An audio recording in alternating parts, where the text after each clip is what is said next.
Hey, welcome to Cody in the Cinema. Today we are reviewing Billy the Kid versus Dracula. Why did I watch this movie in the first place? Well, I like the story of Billy the Kid. I recently got a copy of the Criterion Billy the Kid and Pat Garrett movie, and I love the Billy the Kid Highway. I've driven through that in New Mexico. I've been to the visitor center there. It's just a kind of a mythology that speaks to me. And I also enjoy a lot of the Dracula movies, especially the Herzog Nosferatu movie. And I thought, why not, right? I mean, Kino Lorber has a video of it. It can't be that bad. So, the plot, John Carradine plays Dracula. And he wants to convert Billy the Kid, who's reformed in his bad ways, his wife-to-be, fiancé. Dracula wants to convert her to be some kind of vampire wife, whatever, and that's the plot. So he poses as another character. There's some drama with maybe like a stagecoach wagon. I don't want to spoil too much. That has had some kind of attack surrounding it. That's part of the story. Part of the story is these foreigners who maybe know more than meets the eye about Dracula, or maybe they're just superstitious.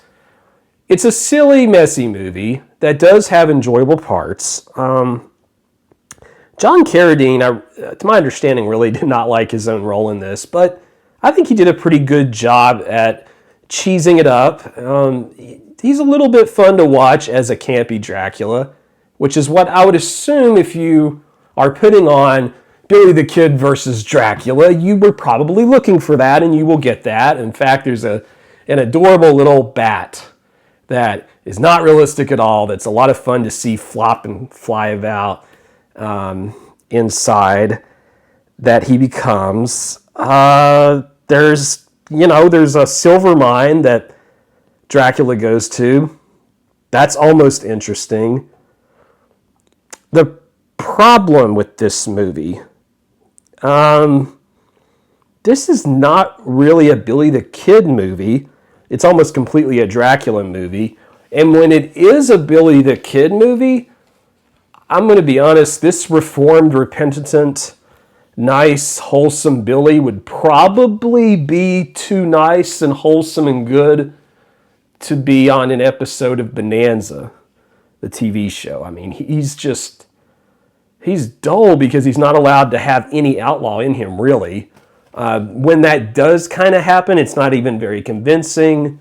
And it's sad because I feel like the movie had a little bit of fun with the Dracula side of things and none really with Billy. Even though I did kind of like what the actor was trying to do, it just didn't quite materialize. His love interest is one of the most boring actresses I've seen in quite a while. And it's tough to have any sympathy for her when Dracula is kind of going after her. Another one of the mistakes here that I think held this movie back a good bit, I'm going to compare it to a movie I recently watched, a Versus movie. So I recently saw Godzilla vs. Biollante, one of the essential Godzilla world watches.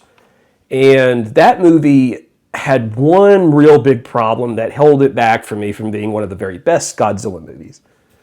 There wasn't enough Godzilla versus Biollante. Biollante's got to be like one of the best creatures in that world by a lot, and you just didn't see enough of it. And I kind of just, when I was watching this movie, I felt like I was kept being pulled away from the actual conflict of Billy versus Dracula. And I would have loved more of it because what you get, you do get an ongoing conflict, but it's not the conflict you probably wanted here. So this movie does trade a good bit of fun it could be having for this really like didactic moral lesson that doesn't do anything. That having been said, there are some cool, neat moments. I think some audiences that enjoy this kind of campy classic cinema are going to like parts of it. Would I watch it? I would only watch this movie. Would I recommend it? Okay, I would only recommend this movie to someone who really wanted to see like every Dracula or every Billy the Kid movie, or both. And I have a huge interest in Billy the Kid, the character, as I said. So I think for me, it was probably worth seeing. I would not buy the Kino Lorber Blu-ray of this. I would not do that. However, I say that, and if I can ever get a hold of a relatively inexpensive copy of the VHS, it looks cool. I'll probably add it to my VHSs here of the Westerns. So I can't say that I hated it. I don't think this is like unwatchable trash, but it is close to that at times. I might be being a bit too generous with this movie, but I do think that somebody is going to click on this video. They're going to watch a little bit of it, and maybe they might like scenes. I mean, it's worth looking at a few YouTube clips, maybe. I don't know. It's like a 2 out of 5, but it's a likable 2 out of 5. You know what I mean? Like it gives the Scream what it can sometimes. So that's my honest kind of gut reaction to this film. I wouldn't be surprised if I watched it again, though. So maybe I like it better than I want to admit. I don't know. You know, there's some good parts. Like there's this whole part about these like foreigners that suspect that, you know, Dracula's evil and no one believes. It's a bit, I don't know. It's a bad movie, I guess. Anyway, what are your thoughts on this one? Did you like this movie? Did you maybe you're now intrigued to see it, or maybe I've talked you out of it?